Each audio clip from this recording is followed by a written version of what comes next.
ગઈ રાત્રે આશરે રાત્રે 12 વાગે અમોને ઉપર અમરેલી જિલ્લાના કોંગ્રેસ પ્રમુખ પ્રતાપભાઈ દુધાતનો ફોન આવેલ હતો કે ये तुलसीश्याम बाजूથી અમરેલી આવતા રોડ ઉપર કોઈ અજાણ્ય વ્યક્તિએ એમની રાત્રે ગાડી રોકવાની કોશિશ કરેલ છે તેમજ ગાડી ઉપર હુમલો કરેલ છે।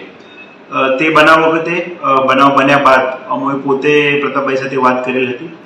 ત્યારબાદ તાત્કાલિક જિલ્લા પોલીસ તરફથી ધારી પોલીસ સ્ટેશનની ટીમ, थाना अधिकारी 112 ની ટીમ તથા બીટ જમાદાર જે જગ્યા બનાવ બનેલ હતો ત્યાં પહોંચીને આવું કોઈને હાજરી બાબતે કંઈક છે કે કેમ તે બાબતે પૂરતી તપાસ હાથ ધરેલ હતી। ગઈ રાત્રે આ જે કામના ફરિયાદી છે પ્રતાપભાઈ સાથે જિલ્લા પોલીસે વાત કરેલ હતી અને રાત્રે જ આપણે આ બનાવ અગર બનેલ હોય તો તે બાબતે સાચી હકીકત સાથે ફરિયાદ લખાવવા માટે જણાવેલ હતું।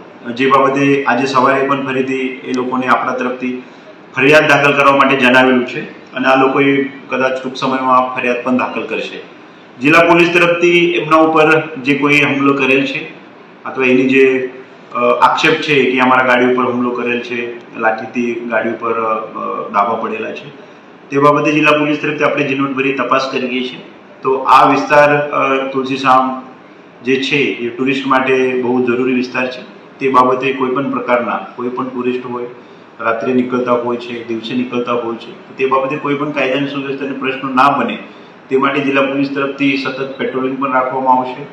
સિનિયર અધિકારીના લેવલમાં પેટ્રોલિંગ રાખવામાં આવશે અને આજે પ્રતાપભાઈ ફરિયાદ અગર થશે અથવા તે સિવાય પણ જિલ્લા પોલીસ આ વિસ્તારમાં કોઈ પણ પ્રકારનું કાયદાની સુવ્યવસ્થાની પરિસ્થિતિ નિર્માણ ના થાય તે માટે કટિબદ્ધ છે। સર, પ્રાથમિક ધોરણે એવું લાગે છે કે આવી ઘટના બની હોય? પ્રાથમિક ધોરણે આવી ઘટના બનેલી છે એવું જિલ્લા પોલીસને અનુમાન છે। ફરિયાદી ભોગ બનનાર જે છે એમના તરફથી ફરિયાદ દાખલ થશે તો તે બાબતે જરૂરી કાયદાકીય નિયમ મુજબ અમે કાર્યવાહી પણ કરીશું। Thank you. Thank you.